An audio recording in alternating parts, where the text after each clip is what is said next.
Assalamualaikum warahmatullahi wabarakatuh. Perkenalkan, saya Dela Puspitasari dari kelompok Abdi. Ingin mempresentasikan terkait dengan infrastruktur koperasi syariah di Indonesia. Pengertian koperasi syariah adalah jenis koperasi yang mensejahterakan ekonomi para anggotanya sesuai norma dan moral Islam dan berguna untuk menciptakan persaudaraan dan keadilan yang sesuai dengan prinsip-prinsip Islam. Secara umum, prinsip operasional koperasi adalah membantu kesejahteraan para anggota dalam bentuk gotong royong, dan tentunya prinsip tersebut tidak menyimpang dari sudut pandang syariah, yaitu prinsip gotong royong dan bersifat kolektif dalam membangun kemandirian hidup. Selanjutnya, tujuan koperasi syariah. Ada beberapa tujuan koperasi syariah, yaitu yang pertama, mensejahterakan ekonomi anggotanya sesuai norma dan moral Islam. Yang kedua, menciptakan persaudaraan dan keadilan sesama anggota. Yang ketiga, pendistribusian pendapatan dan kekayaan yang merata sesama anggota berdasarkan kontribusinya. Selanjutnya, fungsi-fungsi koperasi syariah. Yang pertama, koperasi syariah memiliki fungsi dalam mengembangkan potensi dan kemampuan anggota serta masyarakat guna meningkatkan kesejahteraan sosial ekonomi. Yang kedua, menguatkan dan meningkatkan kualitas sumber daya manusia anggota agar lebih amanah, profesional, serta konsisten dalam menerapkan prinsip-prinsip syariah dalam aktivitas ekonomi. Selanjutnya, yang ketiga, mengembangkan dan berusaha mewujudkan ekonomi nasional berdasarkan azas kekeluargaan serta demokrasi ekonomi. Yang keempat, menjadikan manajer investasi dengan berperan menghimpun dana dari masyarakat dalam bentuk simpanan yang kemudian diinvestasikan oleh koperasi dalam bentuk investasi real atau dalam bentuk penyaluran pembiayaan. Kelima, koperasi syariah berfungsi sebagai investor dalam artian koperasi syariah pembiayaan dari usaha yang dimiliki oleh anggota dengan prinsip bagi hasil, jual beli atau sewa, sehingga usaha-usaha yang dilakukan oleh anggota menjadi produktif.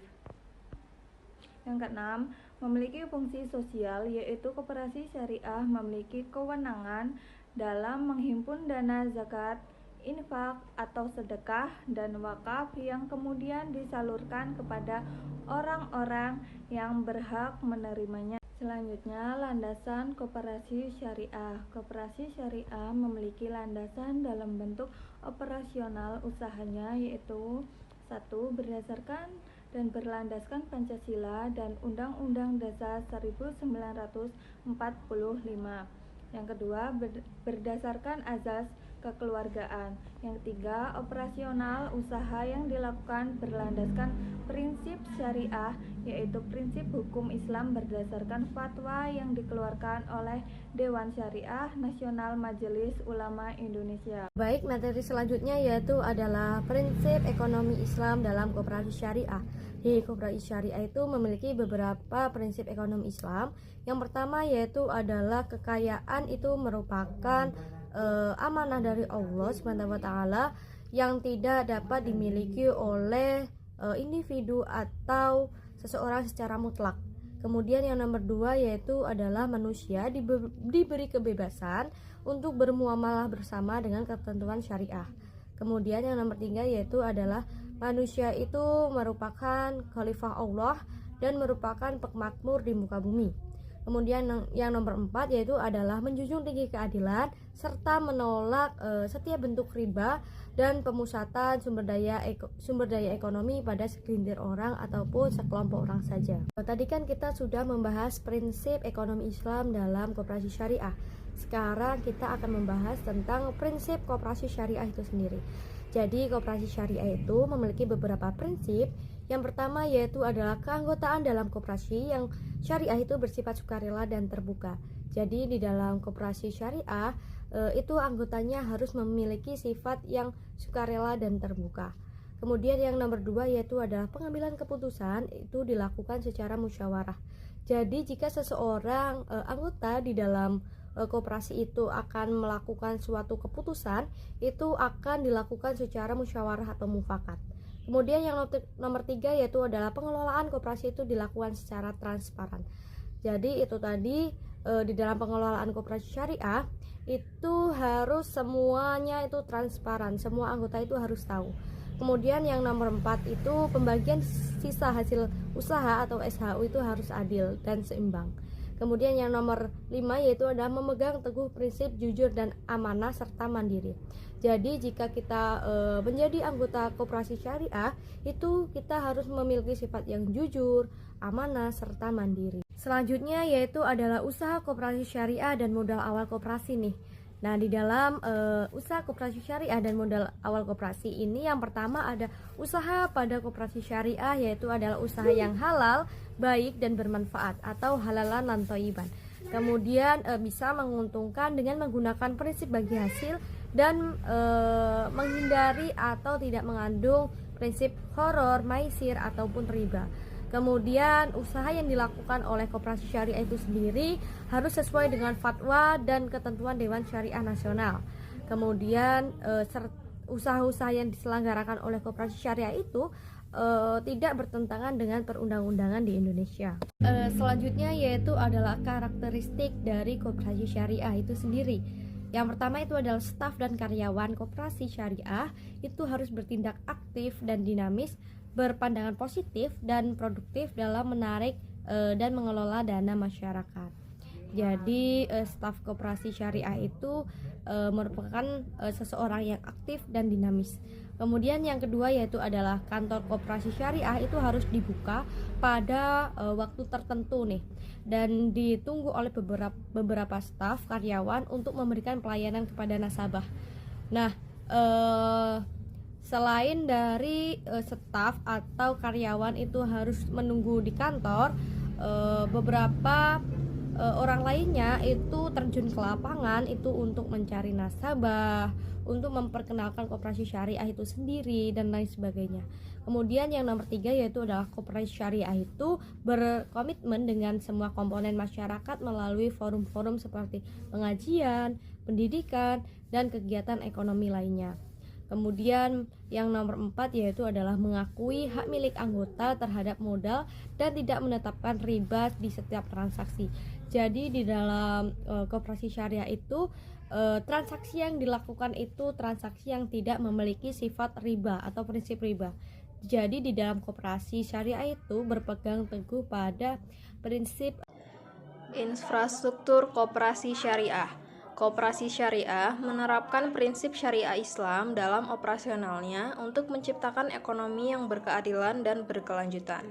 Infrastruktur keuangan koperasi syariah mencakup yang pertama kerangka pengaturan dan pengawasan, berisi regulasi terkait bank syariah, modal, asuransi simpanan, serta komite syariah untuk memastikan kepatuhan terhadap prinsip syariah. Yang kedua, tata kelola yang baik, transparansi dan pengungkapan informasi kepada publik untuk meningkatkan kepercayaan masyarakat. Selanjutnya, manajemen risiko, mengidentifikasi, menilai, dan mengurangi risiko dalam operasi pembiayaan syariah. Selanjutnya, kerangka syariah yang dinamis, regulasi yang mengatur komposisi dan kualifikasi anggota komite syariah, serta penerbitan keputusan syariah yang relevan. Selanjutnya, prinsip dan landasan koperasi syariah. Koperasi syariah berlandaskan syirkah mufawadoh, yaitu usaha bersama dengan kontribusi modal dan kerja yang setara. Prinsip utamanya yaitu muamalah, diperbolehkan kecuali ada dalil yang mengharamkannya. Lalu berdasarkan kesepakatan dan sukarela atau antaradin. Lalu harus membawa maslahat dan menghindari mudorot. Lalu menghindari riba, spekulasi, dan praktik keuangan yang tidak syar'i. Koperasi syariah juga didasarkan pada Al-Quran dan hadis, serta nilai gotong royong dalam Pancasila dan Undang-Undang 1945. Selanjutnya, peran koperasi syariah dalam ekonomi Indonesia. Koperasi syariah memiliki peran penting dalam mendukung ekonomi rakyat, terutama usaha mikro, kecil, dan menengah atau UMKM, yang merupakan sektor mayoritas di Indonesia. Prinsip tolong-menolong dalam Islam juga dasar operasional koperasi syariah. Selanjutnya, regulasi dan pengaturan koperasi syariah. Koperasi syariah diatur dalam berbagai regulasi, diantaranya Undang-Undang Nomor 17 Tahun 2012 tentang Perkoperasian, lalu Peraturan Menteri Koperasi dan UKM Nomor 35.2/2007 tentang Manajemen Koperasi Jasa Keuangan Syariah, lalu PP Nomor 9 Tahun 1995 tentang Usaha Simpan Pinjam oleh Koperasi. Baik, di sini saya akan melanjutkan presentasi dari rekan saya, yaitu membahas tentang koperasi syariah penjamin hak spiritual nasabah. Nasabah dalam lembaga keuangan syariah itu berhak atas kepastian hukum dalam menjamin perlindungan haknya. Tercantum dalam pasal 1 ayat 1 Undang-Undang Nomor 8 Tahun 1999 tentang perlindungan konsumen. Jadi ada dua perlindungan, yaitu perlindungan khusus maupun perlindungan umum. Nah, perlindungan umum itu berupa keselamatan dana nasabah, transparansi informasi maupun advokasi dan lain-lain. Sedangkan perlindungan khusus itu seperti perlindungan spiritual nasabah atau konsumennya. Kemudian di dunia perbankan itu ada dua upaya perlindungan hukum. Yang pertama, itu upaya dalam mencegah atas keselamatan dan ancaman melalui peraturan perundang-undangan. Lalu, upaya yang kedua itu bertujuan untuk menyelesaikan sengketa yang timbul. Selanjutnya, perlindungan nasabah memiliki peranan yang sangat vital. Sebab perlindungan nasabah itu merupakan salah satu bagian dari pilar arsitektur perbankan syariah atau disebut dengan API, yang ditetapkan oleh Bank Indonesia atau BI. Nah, API ini memiliki 6 pilar. Yang pertama itu perbankan memiliki struktur yang sehat. Yang kedua, terdapat aturan mengenai sistem perbankan yang efektif. Yang ketiga, adanya pengawasan sistem perbankan secara independen serta efektif. Lalu yang keempat, adanya industri perbankan yang kokoh. Yang kelima, adanya infrastruktur penyokong yang memadai. Lalu yang terakhir itu perlindungan masyarakat sebagai nasabah. Kesimpulan dari makalah ini adalah infrastruktur koperasi syariah pada hakikatnya itu merupakan sebuah konversasi dari koperasi konvensional dengan menambahkan muatan berupa prinsip-prinsip musyawarah yang sesuai dengan syariat Islam.